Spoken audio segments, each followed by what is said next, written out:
प्रकाश हमारे साथ हैं P3 भारत की तरफ से। पहले तो आपको बहुत बहुत मुबारक कि समाजवादी पार्टी ने आप पर भरोसा जताया। आप किस तरीके से देखती हैं समाजवादी पार्टी के नेतृत्व ने आप पर यह भरोसा जताया है कि हम एक आगरा के लिए एक शिक्षित प्रत्याशी के तौर पर आपको यहाँ उतारा है, तो किस तरीके से आप इसे देखते हैं? समाजवादी पार्टी की प्राथमिकता होती है कि महिलाओं को आगे लाना, ज़्यादा से ज़्यादा महिलाओं को जोड़ना और ख़ासकर लड़कियों पे टारगेट करना, क्योंकि भैया का हमेशा लड़कियों के एजुकेशन पर, उनके भविष्य पे हमेशा टारगेट रहा है। दूसरी बात ये कि आगरा में जो अभी टाइम है और जो भ्रष्टाचार है, उससे लड़ने के लिए उनको एक ऐसा हाईली एजुकेटेड कैंडिडेट चाहिए जो इन सारी चीज़ों से आगरा को निकाल सके।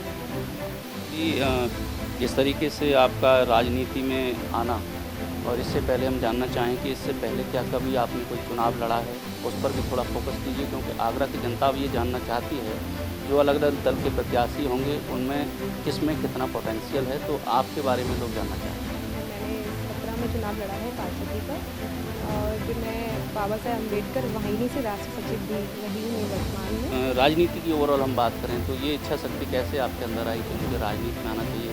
किसी राजनीतिक दल या किसी व्यक्ति से आपका जुड़ाव कैसे बना, यहाँ तक कैसे पहुँचा? मैं मेडिकल की तैयारी करने वाली लड़की थी और डॉक्टर बनना चाहती थी। परिस्थिति इस तरह से बनती गई कि मुझे पॉलिटिक्स में लाया गया। जैसे कि सन 2016 में जब नोटबंदी हुई थी तो मैंने एक ट्वीट किया था और वो ट्वीट बहुत वायरल हुआ था और टाइम्स ऑफ इंडिया और बहुत सारे न्यूज़ चैनल से वो चलाया था। तो भैया ने जब उसको देखा तो मेरे पापा कैंसर पेशेंट थे और उनको हम लोग बैंक से पैसा नहीं निकाल पा रहे थे क्योंकि उस टाइम पे लाइन बहुत लंबी थी और पापा को बहुत प्रॉब्लम हो रही थी, हमें ऑपरेशन कराना था उसका। तो भैया ने वो ट्वीट देखा और फ़ौरन मेरे पापा का VIP ट्रीटमेंट करवाया। तो वो जो चीज़ थी उस टाइम पे मेरे पापा के लिए लाइफ सेविंग था और मेरे पापा 4 साल सर्वाइव किए और कोविड में एक्सपायर हो गए पापा। तो ये जो चीज़ है जो भैया ने मेरे लिए किया वो उसने मुझे समाजवादी बना दिया।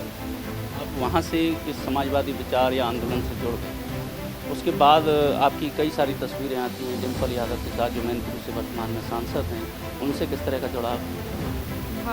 भाभी ने तो भाभी प्रेरणा है और हर एक महिला की प्रेरणा है। वो जिस गति में महिलाएं आगे बढ़ रही है, एक महिला की प्रेरणा हो सकती है।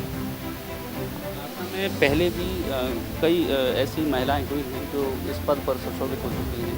ख़ास तौर पर आप महिला हैं, समाजवादी पार्टी या जो आरक्षण की व्यवस्था इसमें है, जहां आपको मौका है मिला है ये लड़ने का, क्योंकि पुरुष प्रधानता कहीं न कहीं समाज में नज़र आती है। लेकिन जब एक महिला को किसी बड़े पद पर या एक संवैधानिक पद पर जाने का मौका मिलता है, तो आप उस पर किस तरीके से अपने आप को रोल प्ले करेंगे? यदि आपको ये जनता आगरा की मौका देती है या आप आगरा का मेयर बनती हैं, उसके बाद कैसे अपने रोल को? जनता हमेशा चाहती है कि ऐसा एक लीडर, ऐसा एक प्रतिनिधि चुने जो उनके बीच की बात सुने और उन तक जाए। तो मेरा ये प्लेटफॉर्म होगा और ये स्ट्रेटेजी होगी कि जनता ईज़िली मुझसे मिल पाए, मुझसे बात कर पाए, चाहे वो एक कोई पोर्टल बनाऊँ, चाहे किसी भी तरह से उनसे कनेक्ट करने की कोशिश करूँ। छोटी से छोटी मोहल्ले, गली की शिकायतें वो डायरेक्टली मुझ तक आएँ। तो मेरी स्ट्रेटेजी ये है कि जो चीज़ें होती आ रही हैं वो ना हो। एक बड़ी चुनौती आपके सामने ये भी होगी, क्योंकि जिस दल से आप प्रत्याशी के तौर पर मैदान में हैं, वो इस समय सत्ता से बेदखल हैं, या ये कहिए कि इस समय भारतीय जनता पार्टी की सरकार है और कई सारी विचारधाराएं इस समय राजनीति में टकरा रही हैं। तो ऐसे में सत्तासीन भाजपा से कैसे मुकाबला करेंगी? कैसे आप अपने वोटर्स को अपनी ओर रुझाने में कामयाब होंगे? जनता का मोह भंग हो चुका है, जनता समझ चुकी है, बार-बार जनता समझती है, पर मुझे लगता है कि ये वो पीक टाइम है कि जब जनता अब नकार देगी। ऐसा आपको लगता है? चलिए, यदि आपको चुन भी लिया आगरा की जनता ने और चुनने के बाद सत्ता फिर भी भाजपा की है, उस माहौल में जहां सत्तासीन पार्टी अलग है और आगरा का मेयर यदि आप बन जाती हैं, तो उसमें कैसे तालमेल बिठेगा? तालमेल, हम संघर्षवादी हैं, समाजवादी हैं, तो हम लोगों के जो हम स्ट्रैटेजी विचारधारा है वो संघर्षों से भरी हुई है। तो अपनी चीज़ें, अपने मुद्दे मैं बिल्कुल उठाऊँगी, बिल्कुल रखूँगी और जो अपनी मेयर अगर मुझे जनता चुनती है तो मैं उसको पूरी अच्छे से निभाऊँगी। चूँकि एक इंटरनेशनल शहर है और इसे निकाय चुनाव को ये कहें तो ये अपने आप में एक शहर की अपनी एक सरकार होती है। तो इस सरकार में जहाँ शहर के कानूनों का निर्धारण होता है तो वहीं ऐसी भी चीज़ें होती हैं, क्योंकि इंटरनेशनल शहर टूरिज़्म से जुड़ा शहर है। उस नज़रिए से आप आगरा की बेटी हैं, उस नज़रिए से कैसे देखती हैं कि मैं एक वर्ल्ड वाइड स्तर पर यदि अपने आगरा को रखती हूँ तो उसके लिए क्या विकास की मंशा आपके अपने पोटली में है, थैले में है कि मैं ये विज़न लेकर के आगरा के लिए आ रही हूँ? मेरा विज़न जो बहुत क्लियर है कि किस तरह से जो आगरा में जो टूरिस्ट है उसको बढ़ाया जाए।